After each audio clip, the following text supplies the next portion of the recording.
What's up mga tropa? So Dangski Moto here and welcome back to my channel. So today guys, meron na naman tayong nabiling muffler. So ito yan. So na-order natin to sa online and galing pa siyang Malaysia. So ngayon i-unbox natin siya and then isa-sound test natin. So ano nga bang muffler to? So let's go, buksan natin siya. Okay, buksan natin tong muffler na to.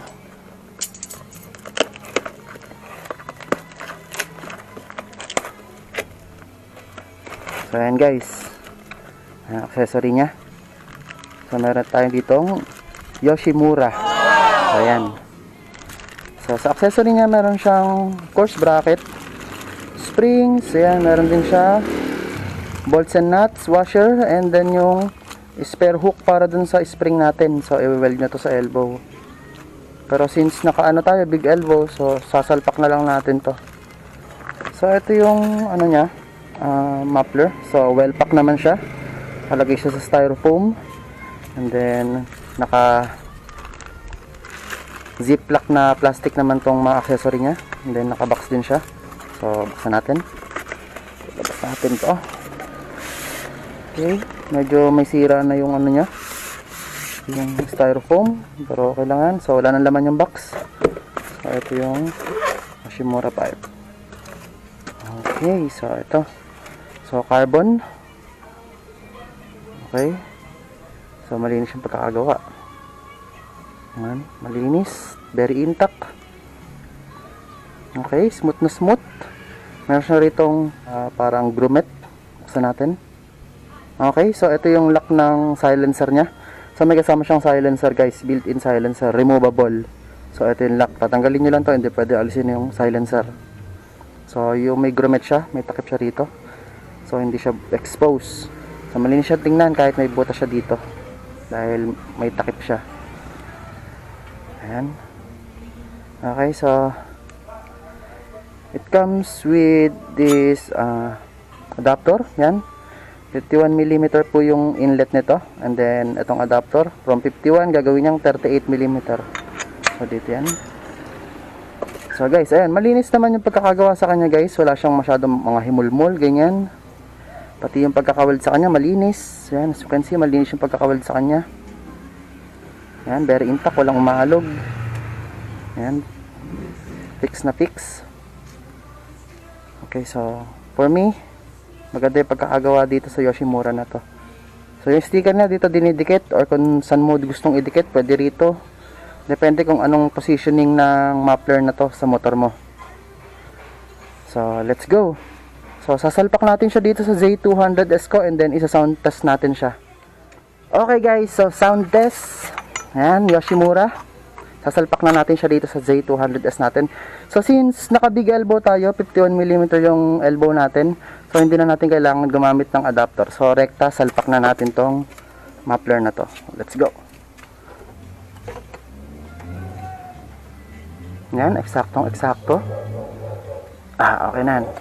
Okay guys, so first test, Yoshimura muffler with silencer. So let's start. Okay, so ayan yung idle nya. So mahina lang, pero hindi siya masakit sa tenga kasi soft yung dating nung ano nya, tunog nya. So first rev.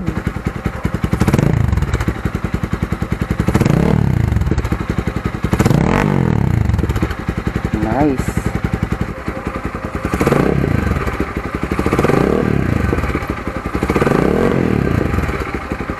Okay.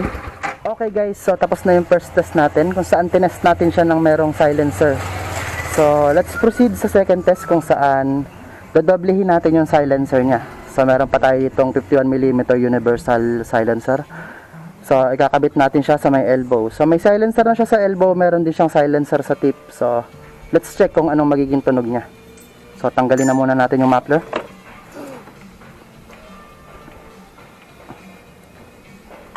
Okay.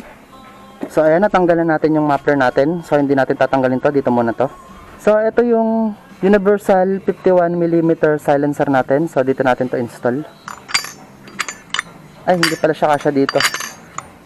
So no worries guys, kung hindi siya kasya dito, pwede siya dito isalpak. Ayan. So, double silencer guys. Silencer dito, silencer doon. So, salpak natin tong muffler. Ayan.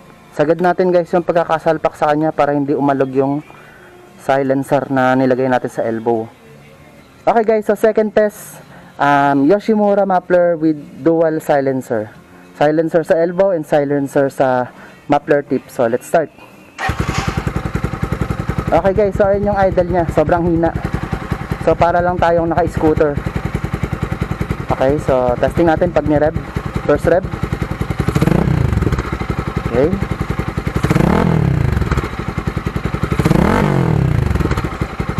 Alright.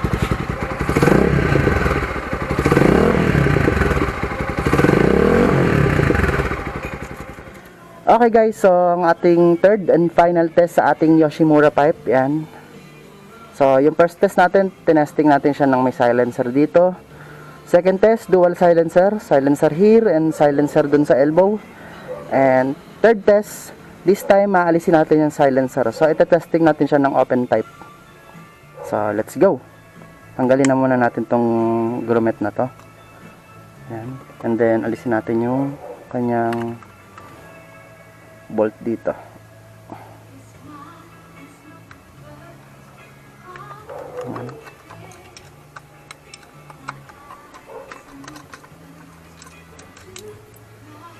Okay, so natanggalan natin yung lock ng silencer nya. So gutin natin yung silencer. Okay, so medyo mahaba yung silencer nya guys. So ito yung tip nya. Ayan. Bilog na bilog, buong buo. So kung makikita mo, makapal yung fiber nya. Maliit lang yung pinakabutas nya. And then makapal yung fiber. So may epekto yun sa tunog guys. Kasi pag mas makapal yung fiber, mas buo yung tunog.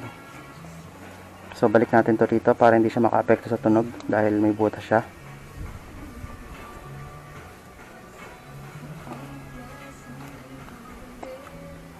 Yan. Okay guys, so third test natin, open pipe. So open Yoshimura. So salpak natin siya.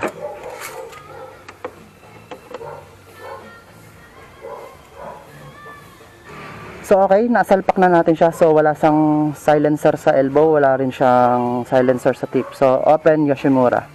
So let's start. Damn. Buong buo yung tunog niya guys. So malalim yung pagka-bass niya.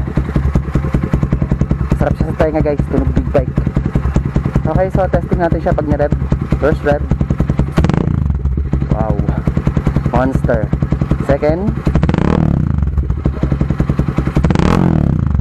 Damn! Sobrang ganda ng tunog ng Yoshimura mga tropa.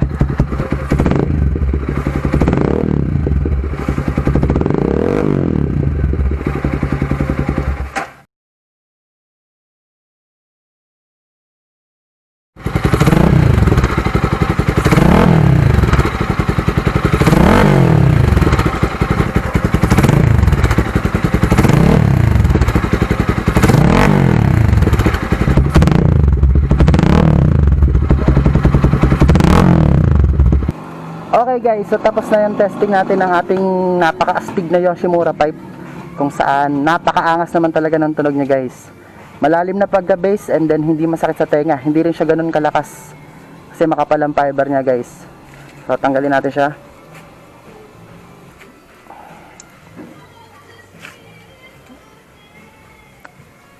Ayan. So napakaganda nito guys. Kung mag-change kayo ng muffler, so I suggest gumamit kayo nito. Ito ipalit nyo, Yoshimura pipe. Kung gusto nyo ng tahimik at medyo basi na tunog, so Yoshimura pipe tayo guys. Sobrang big bike na big bike yung dating at pormahan nito. So ayun, sa looks niya guys, 9/10 siya, almost perfect. Malinis na pagkaka-weld. Yan, malinis na pagkakagawa. Intact, walang alog. So may silencer, ayan, it comes with silencer built-in, removable. Meron din siyang adapter, kompleto ng accessories. May takip yung lock ng ano niya, silencer.